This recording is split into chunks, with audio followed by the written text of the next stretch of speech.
Sejam bem-vindos a mais um Cubicast. Olha só, esse episódio, o Cubicast tá cada dia mais lindo. Ó, o cenário mudou. Eu sempre gravei de costas pra essa vidraça, porque o Cubicast sempre foi preto e branco, mas agora nós estamos em cores. Olha só, minha corzinha tá sempre mudando aqui. Eu estou com azul, tá bom? Tudo azul em homenagem à minha mãezinha que adorava um azul royal.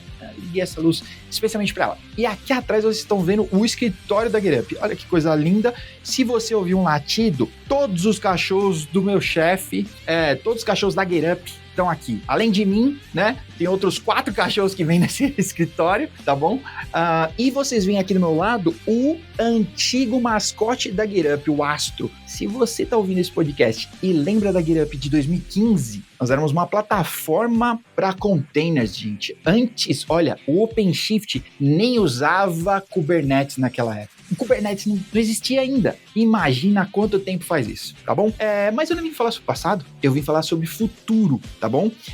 E antes de falar sobre futuro aqui, eu quero fazer um pedido para você no futuro. Já deixa seu like, já compartilha, já faz aquele ritual todo, tá bom? Porque meu objetivo de 2025 é viver de podcast. Mas pro meu chefe validar isso e me pagar para isso, eu tenho que alcançar bilhões de acessos. Me ajuda, tá bom?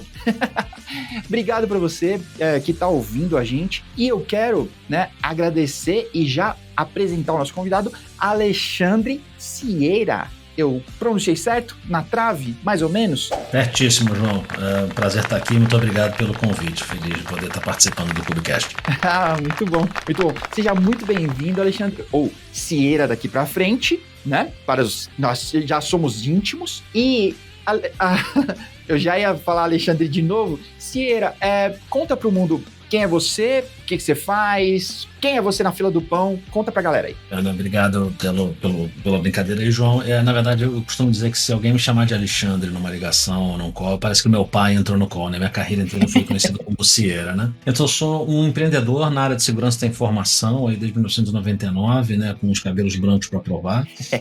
Tô na minha terceira startup, que é a Tenti Security. A gente tem uma solução SaaS na área de segurança da informação e numa subespecialidade de segurança da informação que a gente brinca que é o segredo mais bem guardado de segurança, que é a gestão de risco cibernético de terceiros. Essencialmente, quando você é uma empresa B2B, vai prestar serviço, por exemplo, para um grande banco ou para uma grande empresa, e eles vão fazer um due diligence de segurança para saber se eles podem confiar em você, para lidar com dados sensíveis, para suportar processos críticos, porque se você tiver um incidente de segurança, você pode impactar essa empresa maior. Então, a gente provê uma solução para tornar esse processo o menos doloroso e o menos manual possível, que hoje ele é muito doloroso e muito manual. Tendo dito isso, o meu background sou formado em engenharia de computação pela PUC, sou carioca, mas como a maioria dos cariocas de bom senso, estou aqui na Grande São Paulo, né, porque é onde a vida profissional está. Um abraço pro pessoal do Rio, hein?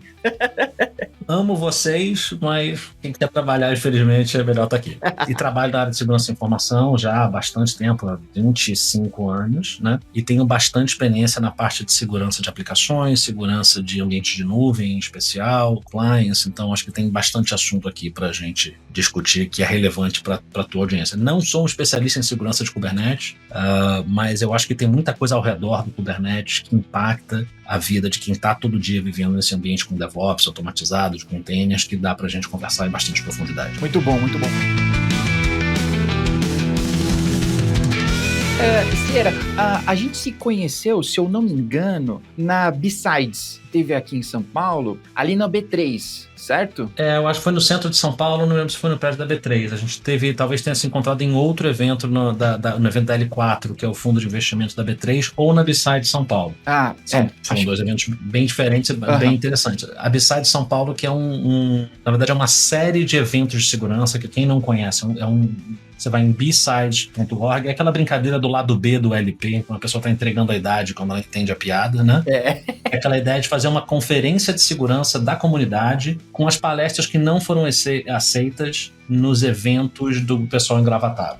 Que é assim, qualquer pessoa com conhecimento pode entrar lá, desde que tenha mérito técnico que você está falando, você vai ser aceito para falar, não importa a cor do seu cabelo, a roupa que você está vestindo, a cor da sua pele. É um evento muito inclusivo, muitos estudantes frequentam, o pessoal vai aprender do básico até assuntos ultra avançados com gente de fora que vem. E os organizadores da B-Side São Paulo são pessoas muito próximas do meu coração. Eu já palestrei em outras B-Sides, a B-Side São Francisco, por exemplo, que vai acontecer, inclusive, agora no final de abril, início de maio.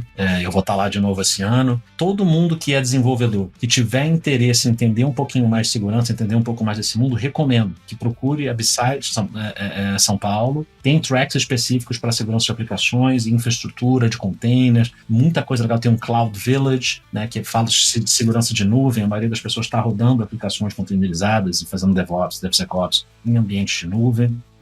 Tem muito conteúdo legal a um preço ridiculamente baixo, simbólico, de entrada, ou muitas vezes gratuito se você for estudante. Então se informa, é muito bacana. Massa. Eu vou deixar o link aqui para quem quiser se informar um pouco mais, mas realmente o evento é muito legal. Eu tive a oportunidade de participar do Cloud Village, né? Fui falar lá um pouquinho sobre segurança em containers, né, mais precisamente em policies de Kubernetes, né, naquele momento, e que tem talvez um pouco a ver aqui com o nosso tema, né, para a gente falar um pouquinho de segurança e vamos tentar, né, eu fiz a brincadeira aqui do papo sobre o futuro, vamos parar de colocar segurança no futuro, vamos puxar isso pro agora, gente, tá bom? E acho que esse é o nosso tema aqui, né? Então eu queria começar, talvez a gente começar com algo que parece banal, mas por que segurança nesse mundo cloud native é tão crítico, sendo que a gente tem tantos provedores e tanto de infraestrutura como de serviço, que eles já alegam que estão entregando um serviço seguro. Então, se você for muito raso aqui, parece que mas eu estou fazendo um retrabalho, os caras já não fizeram, já não está incluso. Então, não é bem isso, né?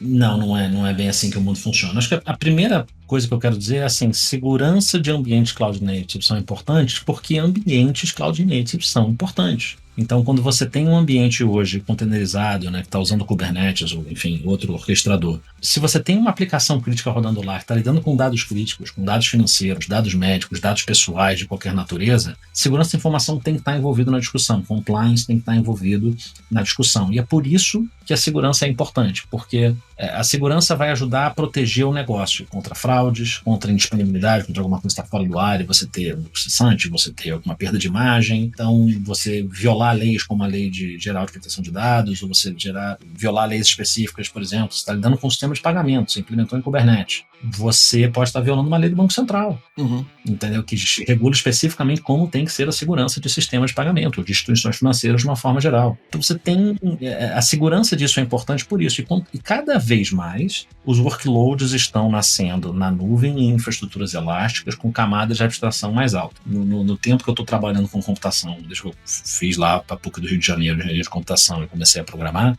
o caminho sempre você vai crescendo a camada de abstração, você vai se afastando cada vez mais do hardware. Tem até hoje gente que faz programação em sistemas de baixo nível, que estão lá escovando bit, porque estão desenvolvendo código para rodar em microprocessador, ou coleta de dados em tempo real, né, para aplicações de OT, mas a maior parte das pessoas está trabalhando num nível de abstração cada vez maior. Quer dizer, eu me lembro quando nasceu o Java, as pessoas falaram, caramba, é a primeira vez que eu vou ter uma linguagem performática que eu consigo abstrair o sistema operacional que eu estou rodando. É uma camada de abstração. Hoje em dia a gente está acostumado com isso. A quantidade de linguagens que você consegue fazer isso, ver o Go, ver o .NET, seguir o Java logo depois, né? E depois o Go. A gente já está acostumado com isso. O Kubernetes foi mais uma camada além. Os orquestradores de container foram mais uma camada além e estão lidando com isso de uma forma ainda mais alto nível. Então, é natural que as pessoas vão seguir o serverless e os serviços gerenciados que você tem nos provedores de nuvem estão na mesma sequência. Se essa é a maneira como as pessoas estão construindo aplicações que têm relevância para o negócio, é aí que a segurança tem que estar. É com isso que a segurança tem que estar preocupada, porque é ali que vai ter a vulnerabilidade, é ali que o atacante vai fazer o ataque dele, entendeu? É ali que vai estar o dado sensível, então é por isso que a segurança tem que estar ali. E quando você muda a regra do jogo, você tem que entender como é que fica a distribuição de responsabilidades quando a gente fala de segurança. Se você antes estava construindo tudo na unha, do zero, você era responsável por toda a segurança. Na hora que você está comprando peças de Lego prontas para montar o seu castelo, né, a sua Millennium Falcon de Lego, você agora tem que estar preocupado se as peças que você está usando são boas. Além de você saber montar elas direito, você tem que saber se as peças que você está usando têm tinta tóxica, se elas vão se dissolver no primeiro contato com água, se alguém derrubar um copo d'água, se quando cair no chão ela vai quebrar, ou se ela é resistente, se ela atende os requisitos que você tem para a sua Millennium Falcon de Lego, para dar um exemplo bem idiota aqui. Então, a brincadeira é essa. Desenvolvedores sempre estão brincando de Lego, você está usando uma biblioteca que não foi você que escreveu, você está construindo em cima de um framework que não foi você que escreveu, você precisa estar responsável pela segurança do seu próprio código, mas você também tem que estar preocupado com a segurança dessas peças de Lego que você está usando, seja um serviço gerenciado, seja uma biblioteca de software, seja um pacote de sistema operacional no container que você configurou lá no seu Dockerfile. Você tem que estar preocupado com as suas dependências no sentido mais amplo, porque todas elas precisam estar ok para você poder dizer que a sua aplicação tem uma segurança aceitável. Qualquer uma dessas partes que falhar e definir exatamente o que é responsabilidade de quem, quanto mais entidade diferente, quanto mais peças de quebra-cabeça tem, mais difícil é. Por isso é mais importante a gente estar atento a isso. Enfim, vou parar de falar e enfim, a gente pode aprofundar qualquer parte disso. Tá bom. Se você achar que é mais interessante. Não, show. Ó, eu vou guardar as partes da Millennium Falcon para daqui a pouco, né? Guardar num espaço aqui. Mas porque eu tenho uma pergunta que eu queria saber um pouco sobre a sua experiência. Porque me parece que a gente vai sempre andando num lance para full stack, ou que DevOps, DevSecOps.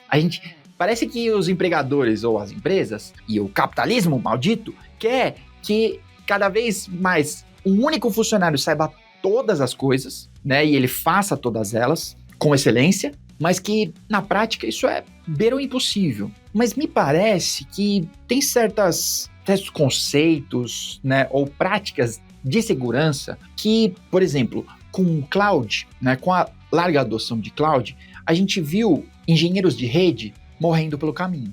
Hoje a gente tem pouquíssimas vagas ou pouquíssimo espaço para um engenheiro de redes, porque tem que ser um ambiente muito específico que precise de um cara que saiba, sei lá, olha, quantos engenheiros de cloud precisam saber sobre BGP? Tem que saber? Tem. Mas você vai usar isso todo dia? Não vai. Talvez num troubleshoot muito ruim lá e beleza. Você acha que segurança também tem esse lance, tipo, que a gente pode talvez implementar segurança sem ter um time específico de segurança? Ou talvez o time mais reduzido possível e a gente conseguir espalhar esse conhecimento e essas práticas? Essa é uma pergunta parecida com uma pergunta que não tem solução definitiva e cada time pode fazer de uma forma diferente. Que é assim, eu consigo fazer QA sem ter um profissional dedicado de QA? Isso é uma discussão que todo desenvolvedor tem. E aí, eu tenho um cara de QA que eu escrevo o código, ele faz os testes e etc. Ou eu escrevo os testes unitários, mas ele faz o teste integrado, os testes manuais. Ou o desenvolvedor faz tudo. E eu tenho um teste engineer, scaffolding de testes, a infraestrutura básica onde os testes vão ser escritos, mas não é ele que escreve os testes. Não tem opção certa e errada. As pessoas vão ter opiniões diferentes, depende do aplicativo que você está fazendo, da linguagem que você usa, da senioridade dos seus times, da estrutura organizacional que você prefere. E segurança não é diferente. Segurança, você poderia perfeitamente dizer, eu tenho um time de desenvolvedores aqui que foi muito treinado em segurança, que tem experiência em segurança e que eles conseguem desenvolver uma aplicação razoavelmente segura sem precisar ter profissionais dedicados de segurança. Seria teoricamente possível, mas na prática existem requisitos regulatórios que exigem que existam equipes de segurança que têm o que se chama de segregação de funções. Sabe, você tem determinadas atividades que são tão perigosas de você permitir a mesma pessoa ser capaz de fazer sozinha que você quer separar a validação independente, né? Até por uma questão de auditoria. Você tem legislação desde a Sarbanes-Oxley até a LGPD, quer dizer, você tem que ter pessoas que estão com responsabilidade e que não têm conflito de interesse. Tem que ter uma avaliação independente da segurança do ambiente na prática para você poder passar por uma auditoria do Banco Central, para você amanhã não ter um problema com o regulador. Então eu te diria que em teoria seria possível, mas na hora que você coloca compliance na jogada, na prática você precisa ter alguém que tenha responsabilidade de segurança que está focado nisso. E sendo prático, o tipo de conhecimento que você precisa e a maneira de pensar que você precisa ter para ser um profissional de segurança é diferente. E a brincadeira que eu faço é assim, Você não quer um publicitário que é certinho e gosta de seguir regras, e você não quer um contador ultra criativo que nunca faz a mesma coisa da mesma forma duas vezes.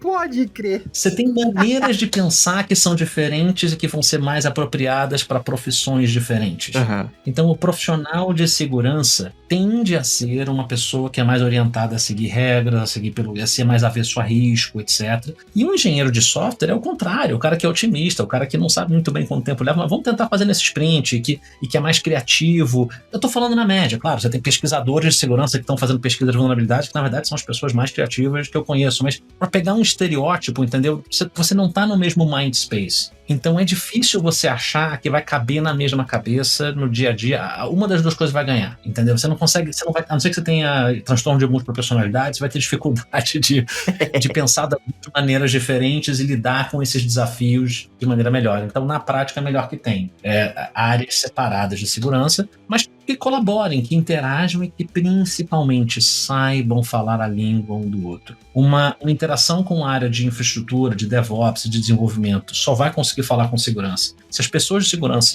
entenderem o mínimo sobre o desenvolvimento de código, mas se as pessoas de desenvolvimento também entenderem o mínimo sobre os requisitos de compliance e de segurança aos quais a empresa está sujeita, sabe? Se você é um desenvolvedor numa empresa que lida com serviços bancários ou de pagamento e você não entender nada, nunca nem ouviu falar da regulamentação do Banco Central de PCI de acesso, alguma coisa está errada. Da mesma forma que se você é uma pessoa de segurança que está numa empresa que desenvolve software próprio, o principal valor da empresa é ter seu próprio intellectual property, não tem ninguém no time de segurança que entende, que nunca escreveu uma linha de código na vida, que não sabe o que é um IDE, como é que um pipeline funciona, tá errado. Uhum. As pessoas não conseguem se falar. Elas precisam conseguir conversar umas com as outras, né? Então, esse é que é o maior desafio, né? Você conseguir achar as pessoas certas e distribuir as responsabilidades e fazer essa conversa acontecer. Nesse mesmo sentido, ou talvez bem próximo disso, tem a responsabilidade compartilhada, que também tem o lance do cada um no seu quadrado. Porque, para mim, parece muitas vezes que responsabilidade compartilhada é cachorro com dois donos, que todo mundo sabe que passa fome. Porque na hora que o bicho pega, a responsabilidade é compartilhada, mas hoje é dele. Nunca é a minha quando deu problema. Principalmente quando a gente tá falando de segurança, né? Porque normalmente quando deu problema em segurança, aí já é tarde demais. Então, você acha que responsabilidade compartilhada, né, em times ágeis, DevOps e tudo mais, assim, né, é uma utopia quando a gente tá falando aí de segurança? Porque parece que segurança tem que segurar uma bucha. E aí, isso seria algo muito... Não, cara, tem duas maneiras diferentes de você ver isso. Eu acho que, na verdade, o modelo de responsabilidade compartilhada é seu amigo. É ótima notícia, não é má notícia, não. Se você entende, se você usar ele a seu favor. Então, vamos lá. A primeira coisa que eu vou dizer é o seguinte. Quando a gente fala de segurança, você terceiriza uma atividade, você terceiriza uma infraestrutura, mas você não terceiriza o risco. Então, frente ao seu cliente, não interessa se o seu serviço está fora porque a AWS está fora, ou se porque o código da sua fábrica de software tinha um bug, ou se porque você mesmo que cometeu um erro na configuração da sua rede. Do ponto de vista do seu cliente, eu contratei um serviço de você e você está fora. Resolva. Uhum. A responsabilidade é sua, você tem um contrato comigo. Então, aonde dali para frente que está o problema é seu. Uhum. Entende? Então, essa é a primeira coisa. A responsabilidade do ponto de vista de segurança, que inclui disponibilidade, confidencialidade, integridade, atendimento a requisitos de compliance, é da sua empresa, frente aos seus clientes, sejam eles pessoas físicas ou um B2B, né, uma pessoa jurídica. Agora, dentro de casa, na hora que você vai definir as atividades que você precisa fazer, sejam de operação, sejam de segurança, o modelo de responsabilidade compartilhada é um termo que a gente usa bem especificamente quando você terceiriza alguma coisa. Então,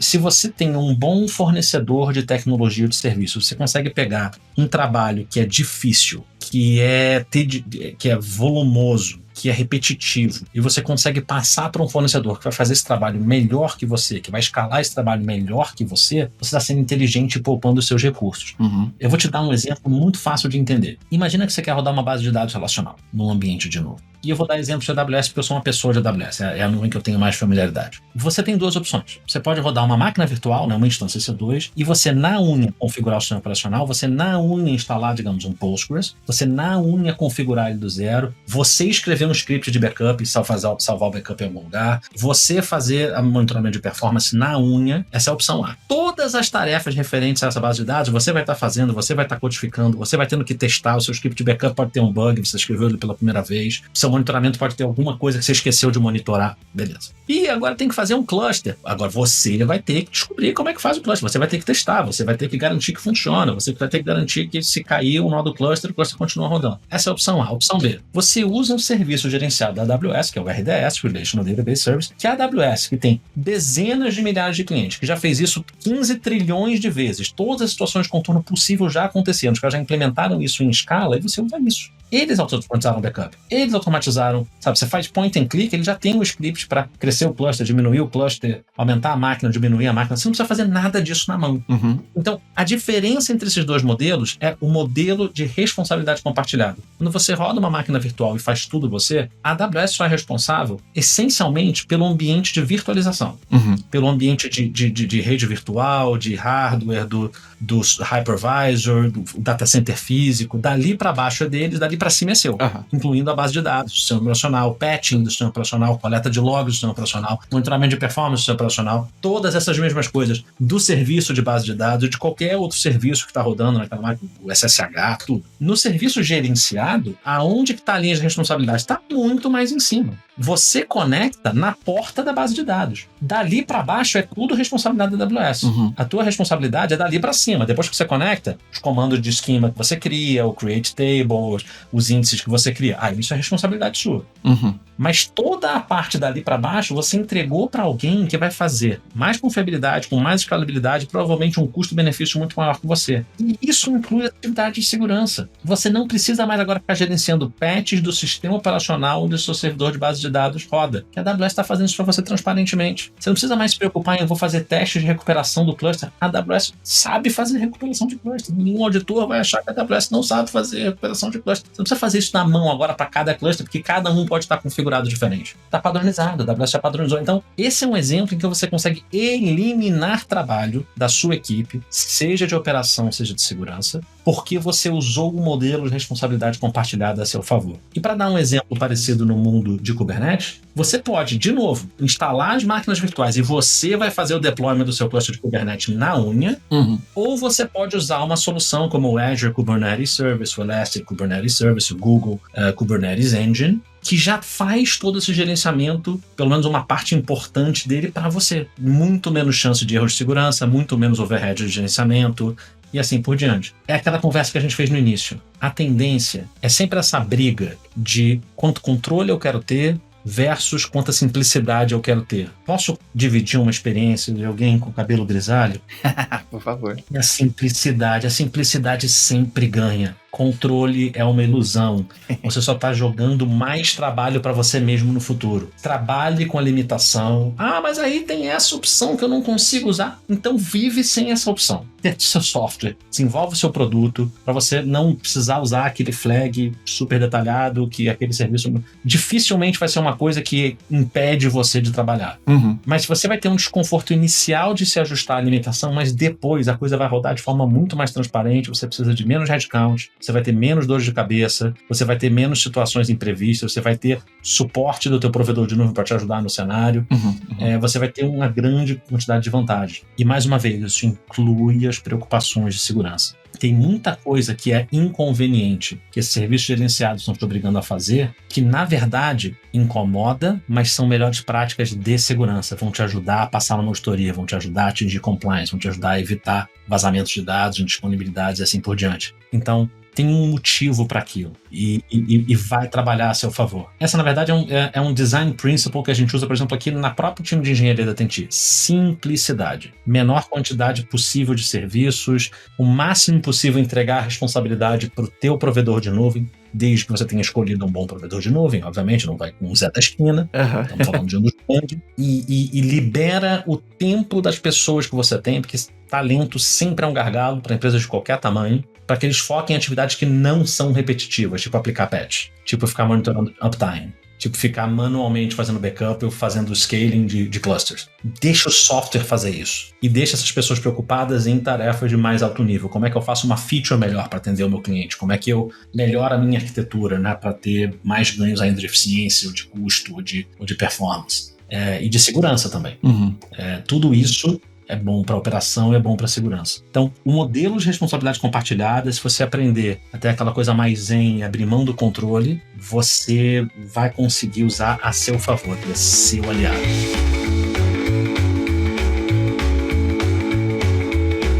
Gostei muito do que você falou sobre alguns princípios básicos. E eu, olha, para quem não sabe, eu me preparo com extrema antecedência para o Cubicast. Então eu anotei três princípios aqui que eu acho que são extremamente básicos, mas no sentido de pilar, né, no sentido de essencial, e que às vezes eles parecem que estão atravancando, né, parece que eles estão atrapalhando para que flua, para que novas features e tudo ande, né?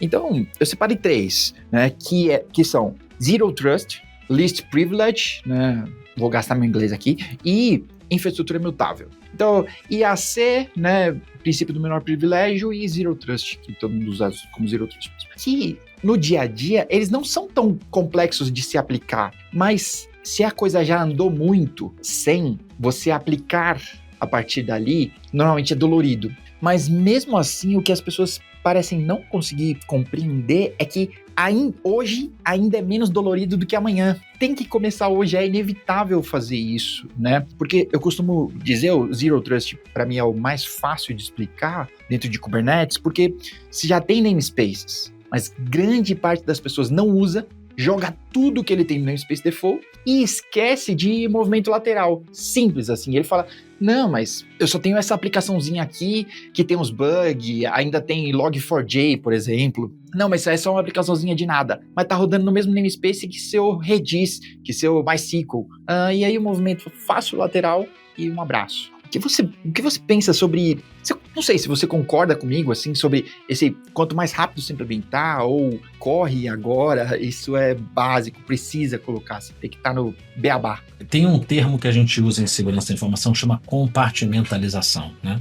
E um conceito que a gente chama de blast radius, quer dizer, quando alguma coisa explode, até onde a explosão afeta. Então, se você estiver compartimentando os seus ambientes em qualquer nível de abstração que você estiver pensando, você consegue evitar que um problema em um desses ambientes contamine o outro. Mas esse conceito de segurança da informação não inventou. Eu, quando fiz as minhas primeiras aulas de Object-Oriented Programming, né, programação orientada a objeto, o pessoal falava de encapsulamento. Lembra do encapsulamento? Eu quero abstrair, eu quero criar uma interface muito específica porque ela tem que ser gerenciada e mudar pouco, e toda a complexidade interna daquele objeto, daquela classe, vai ficar escondida naqueles campos que não são públicos, meus métodos que são privados, e eu vou implementar ela ali, eu tenho liberdade de mudar, e o que eu mudar ali não impacta quem está do lado de fora, está consumindo só a parte pública da minha interface. Mesmo conceito de microserviços e de APIs. Segurança da informação tem o mesmo conceito. A diferença é que você tem que estar muito preocupado em termos de, em vez de implementação, de você esconder os detalhes de implementação, você está escondendo a comunicação de rede e você está escondendo privilégios de acesso. Então você tem que criar zonas onde, olha, a comunicação de rede não sai daqui a não ser por caminhos muito bem documentados. Mas entre si esses componentes podem se falar. Ou eu tenho aqui um ambiente onde eu tenho um privilégio de acesso e esse privilégio de acesso vai estar contido aqui. As entidades que estão dentro desse perímetro de segurança, todas podem usar esse privilégio. Por exemplo, a capacidade de fazer uma query na base de dados. Mas fora desse perímetro de segurança, não. Essa credencial não sai. Esse privilégio de acesso não sai. Então, você criar essas mesmas fronteiras te permitem que, se mesmo um pedaço da sua aplicação for comprometido, ela não vai ter todas as comunicações de rede possível e todos os privilégios possíveis. Então, eu tenho 20 microserviços. Se só 2 deles precisam falar com a base de dados do RP da empresa, onde está lá todas as informações com gerar o balanço contábil, e os outros 198 não precisam, se alguém invadir um dos 198, ele não vai ganhar acesso se você estiver compartimentalizando os seus microserviços. Se está todo mundo usando todos os mesmos segredos, qualquer um dos serviços que você entrar, você consegue obter aquele segredo e ir lá mexer no sistema financeiro da empresa. Fazer uma fraude, adulterar o balanço, e isso vai ter implicações, multa para um monte de gente, diretor financeiro preso, vai dar um monte de dor de cabeça, gente perdendo emprego. Então, é esse mesmo conceito. Mas, de novo, para quem vem de engenharia de software, não é alienígena esse conceito. A gente só precisa pensar nele em outras camadas de abstração. Quando você fala de Zero Trust, você está falando essencialmente disso. Eu vou pegar identidades e eu vou definir que cada identidade pode fazer em termos de níveis de acesso e de comunicações de rede. E isso inclui identidades não humanas, os privilégios que um microserviço tem, por exemplo, dentro do ambiente de Kubernetes ou no ambiente de serverless, ou um serviço rodando numa máquina Windows. É o mesmo conceito. Você consegue restringir a comunicação de rede e o nível de privilégio que ele tem em acessos a outros serviços. Se você aplicar esse mesmo conceito de arquitetura, você vai ter sucesso, porque você, mais uma vez, evita contaminação. Ninguém é perfeito, nenhum software é perfeito, todo software tem vulnerabilidades. Melhor software escrito pelo melhor profissional de segurança tem vulnerabilidades. É uma questão de tempo. É quando que alguém vai explorar e não se. Então você tem que estar sempre preparado para conter o problema quando ele acontecer. E essa que vem a mentalidade, né? E uma outra maneira de minimizar o problema, o impacto quando o problema acontecer, é a segunda coisa que você falou, é a questão do least privilege. Se eu tenho um serviço que precisa conectar numa base de dados, eu tenho duas opções. O que todo mundo faz, coloca ele lá com nível de DBA, né? Root, pode fazer o que quiser, pode apagar a tabela, criar a tabela, mas eu só faço 2 queries de select, não interessa, dá os privilégios todos, porque aí nunca vai ter problema, nunca vou ter que voltar lá pro pessoal de segurança e pedir mais privilégios. Dá o privilégio máximo, depois a gente tira, já ouviu isso? Depois a gente tira o privilégio. Depois, também conhecido como dia 31 de fevereiro. Exato. No quinto trimestre, né? No quinto trimestre do ano, os caras fazem a revisão do acesso e removem o processo, tá? Então, o que a gente tem que fazer? É aplicar o mínimo nível de comunicação de rede ou de privilégio de acesso possível. Qual é o raciocínio por trás disso? Se alguém comprometer aquela conta daquele usuário, ou se alguém comprometer aquele microserviço, então o atacante está lá se fazendo passar como aquele microserviço ou como aquela pessoa, se aquela pessoa for mega power, for ultra administrator que pode fazer tudo, acabou, game over, o atacante ganhou, ele imediatamente tem tudo que ele quer. Mas se esse usuário ou esse serviço só tem um conjunto pequenininho de privilégios, só pode fazer consultas de leitura nessa base de dados e mesmo assim só nessas 2 tabelas. A quantidade de problemas que esse atacante consegue causar é absurdamente menor. Então, de novo, você está tentando reduzir. Tudo bem, a gente não é infalível. Um atacante entrou, mas ele não conseguiu destruir a empresa inteira, vazar todos os dados, cometer todas as fraudes. Ele ficou restrito a só esse impacto aqui. E aí ele vai ter que continuar caçando mais privilégios, vai ter que continuar fazendo mais coisas e dar mais tempo para a equipe de segurança que está ali procurando se alguém entrou, reagir, chutar o cara para fora, enfim, vai ter menos prejuízo para a empresa. Você vê como esses 2 conjuntos aqui estão sempre com essa cabeça de assuma que o atacante vai entrar, assuma que é uma questão de tempo até dar um problema. Como é que eu minimizo a quantidade de problema? E ser invulnerável não é uma opção. Sim. Não é assim que o mundo funciona. Eu gosto muito disso. Eu sempre brinco com a minha esposa que ela gosta de trancar a porta de casa, né? Então já passou do portão, já passou daquela primeira porta, aí a porta de casa é de dar 2 voltas na chave, né? E eu não, eu só dou uma, porque eu sempre digo a mesma coisa. Se o cara decidiu que ele vai invadir a minha casa e ele já chegou até essa porta, não é uma outra volta de chave que vai impedir esse cara, ele já chegou até aqui, não importa mais. Daqui pra frente, não importa se é um chihuahua ou um pitbull, ele vai entrar. Agora, mas eu já fiz as coisas que eu tinha que fazer antes, eu já coloquei um portão, já coloquei um arame farpado, né? Ou pros mais antigos aí já colocou umas garrafas de vidro quebradinha, mas eu já fiz a minha parte, né? Porque sobre sistemas eu concordo com você, ser invulnerável não é uma opção, né? Se o atacante ele tiver focado, né? Se ele tiver imbuído daquela missão, eu me lembro aqui do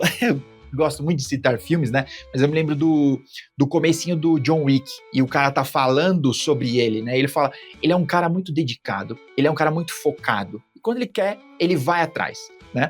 E ele tá espancando milhões de pessoas para chegar lá no chefe. Se o atacante, ele decidiu que ele vai invadir o seu sistema, ele vai se dedicar a isso, ele vai usar as habilidades que ele tem e as que ele não tem. Hoje, inclusive, eu vou entrar nesse rumo aqui, né, que hoje usar as habilidades que você não tem tá muito mais fácil, né, eu acho que... Ai, exatamente.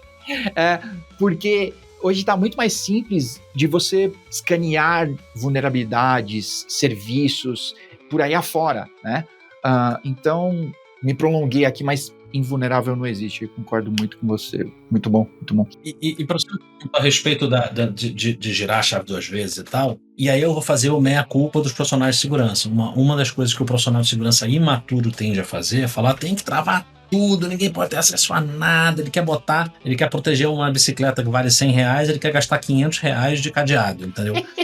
E na verdade, aí é o papel de ter uma conversa construtiva entre a área de segurança e a área de negócios e a área de desenvolvimento, engenharia, para garantir que o nível de controle ele está proporcional à natureza do dado que está envolvido, da perda provável. Então, assim, se você tiver um sistema de pagamento, você é uma empresa que é uma fintech, está fazendo um sistema de pagamento com cartão de crédito, vai ter auditoria de PCI, vai ter auditoria do Banco Central, vai ter tudo isso. Dado pessoal, né? Dado financeiro é dado pessoal, dependendo do tipo de dado, pode ser dado pessoal sensível, dependendo do que você comprou, eu paguei por um tratamento médico, sabe? Aparece lá uma clínica de oncologia. Bom, entendeu? Sim. Já deu para entender o que está acontecendo. Então, você tem que ter um nível de segurança, um nível de controle. Se você está fazendo um sistema de controle de estoque de papel higiênico do edifício sede de uma empresa de varejo, você talvez não precise dos mesmos controles de segurança. Você pode ser um pouco mais tranquilo, você pode ser um pouco mais relaxado. Mas, se os dois rodam no mesmo ambiente, os dois têm que estar separados um do outro. Olha a compartimentalização ali de novo.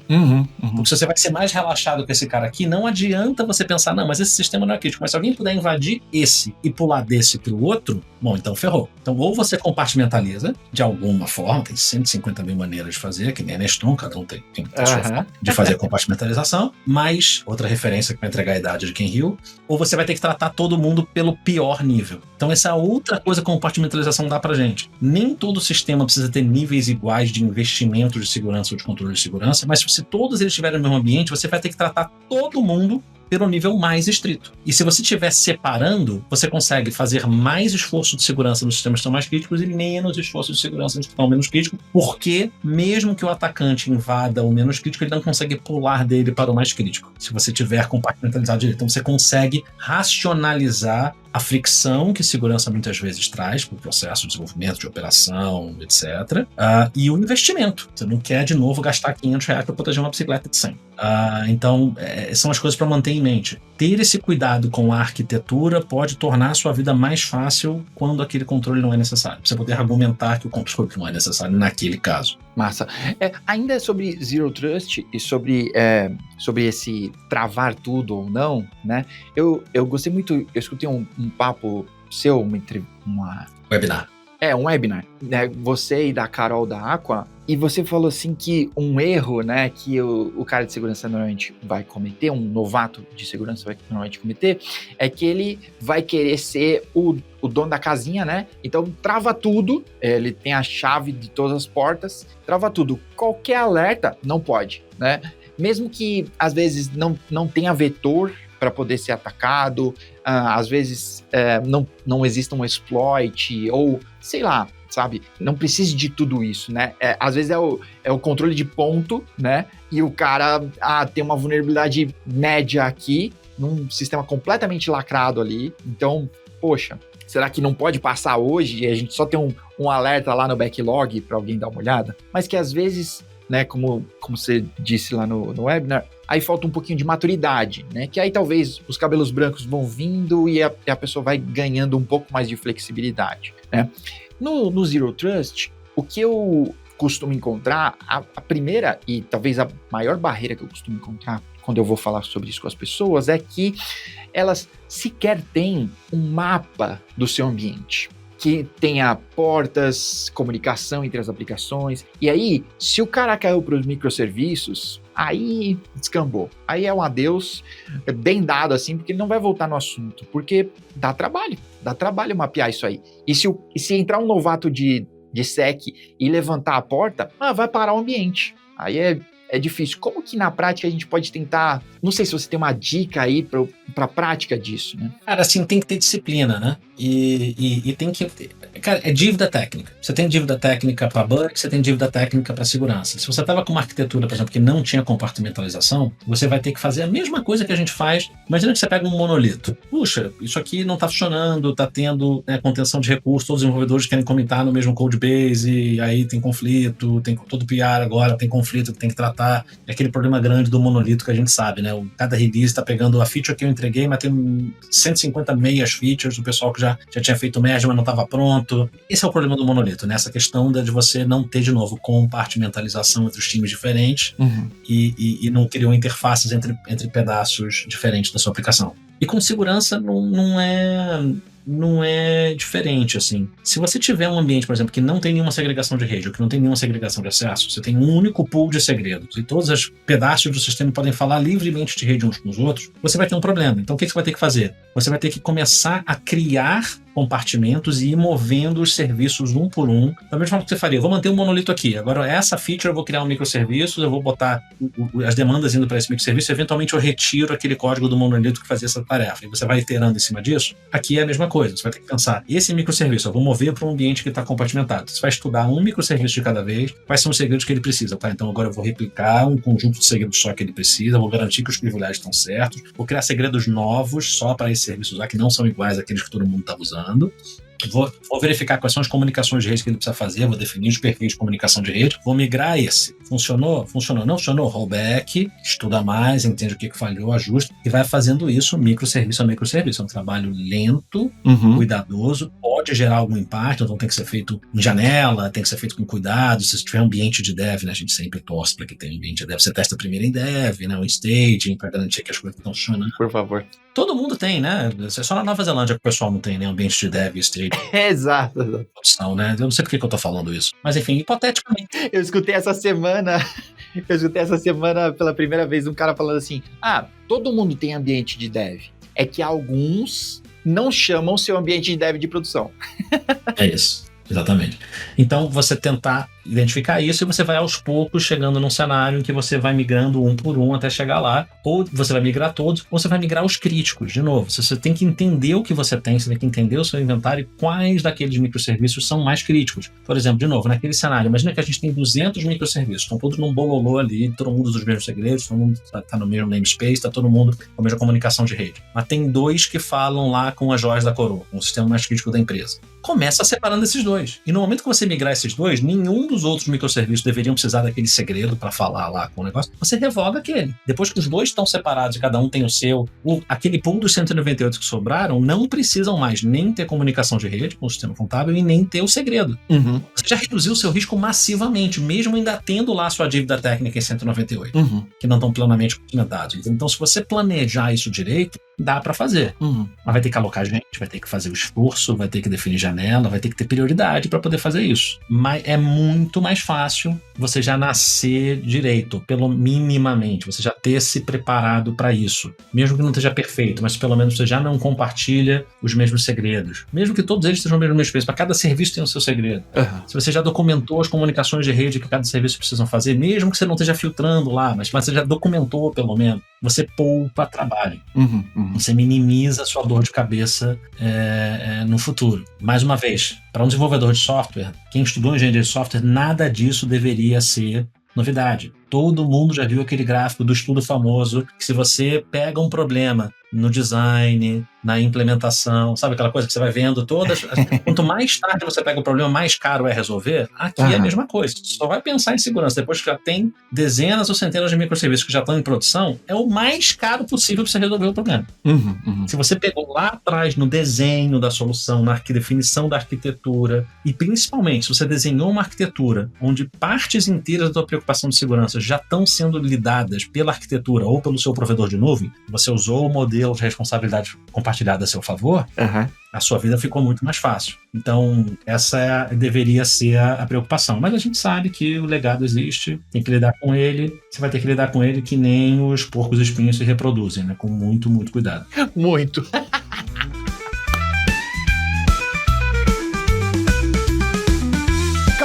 Calma. Olha só, esse papo tá evoluindo muito rápido e você deve estar cheio de dúvidas, sua cabeça deve estar explodindo de tanta coisa que a gente está compartilhando e de conceitos meio complexos até. Então, por isso, a gente quebrou esse episódio em 2, tá?